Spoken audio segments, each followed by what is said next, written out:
On Christmas Eve, many years ago, I lay quietly in my bed. I did not rustle the sheets.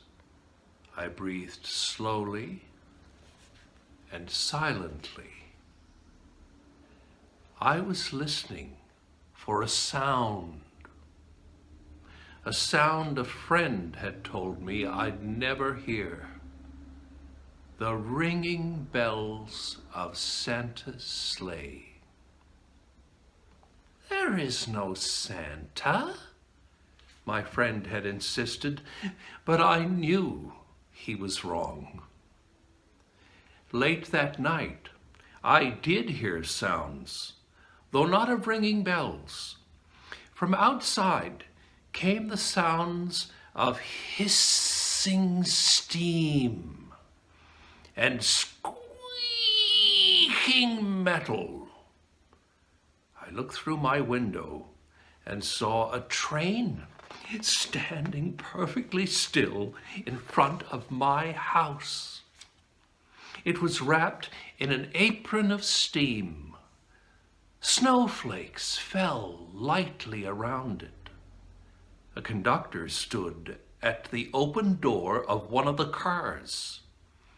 He took a large pocket watch from his vest, then looked up at my window. I put on my slippers and robe.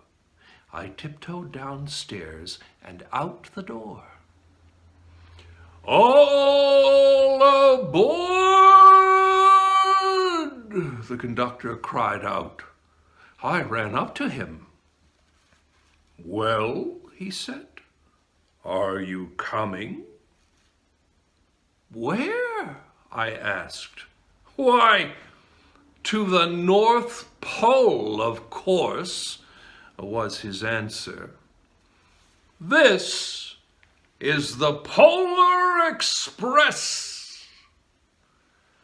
I took his outstretched hand and he pulled me aboard.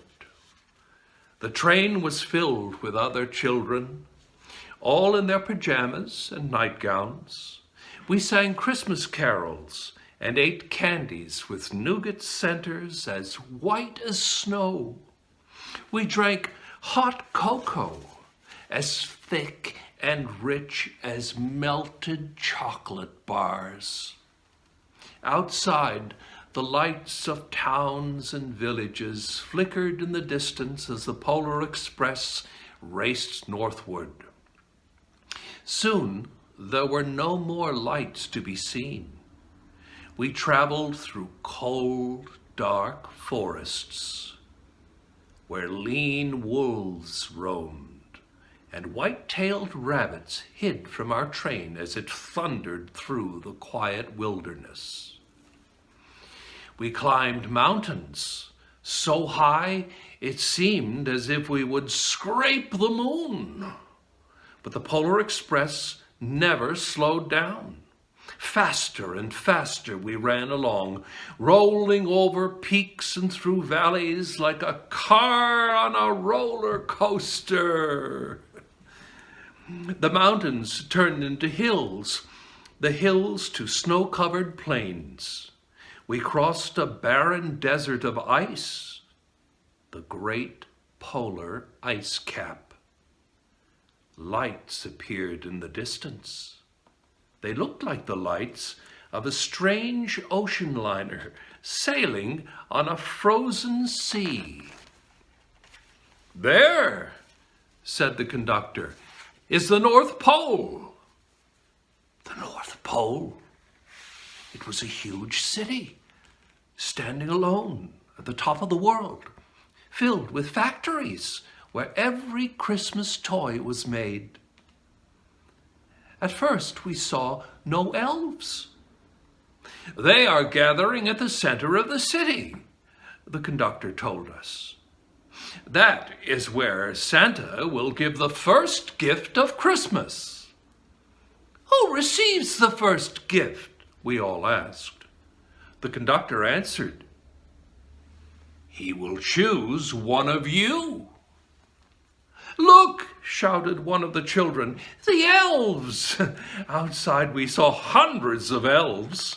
As our train drew closer to the center of the North Pole, we slowed to a crawl. So crowded were the streets with Santa's helpers. When the Polar Express could go no farther, we stopped, and the conductor led us outside. We pressed through the crowd to the edge of a large open circle. In front of us stood Santa's sleigh.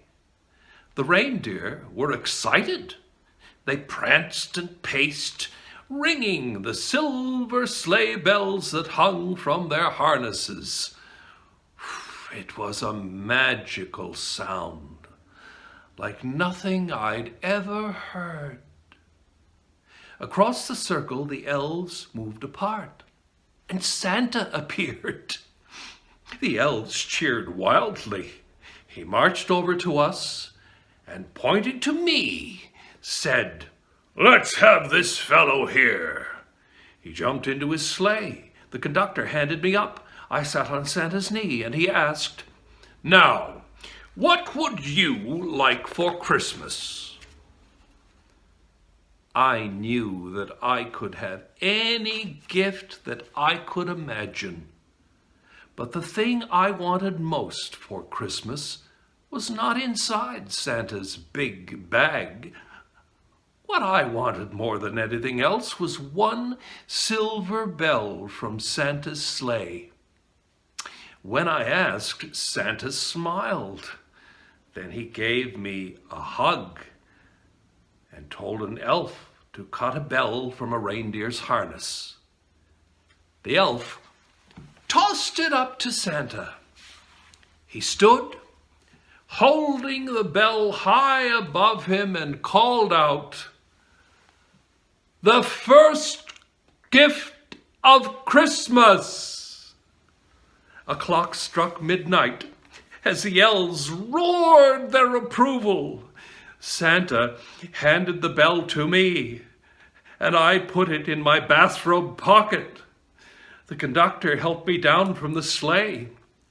Santa shouted out the reindeers' names and cracked his whip.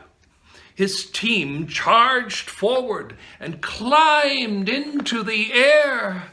Santa circled once above us, then disappeared in the cold, dark polar sky.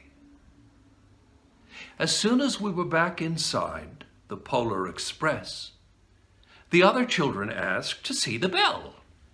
I reached into my pocket, and the only thing I felt was a hole. I had lost the silver bell from Santa's sleigh. "Let's hurry outside and look for it," one of the children said, but the train gave a sudden lurch and started moving. We were on our way home. It broke my heart to lose the bell. When the train reached my house, I sadly left the other children. I stood at my doorway and waved goodbye. The conductor said something from the moving train, but I couldn't hear him. "What?" I yelled out. He cupped his hands around his mouth. "Merry Christmas!" he shouted. The Polar Express let out a loud blast from its whistle and sped away. On Christmas morning, my little sister Sarah and I opened our presents.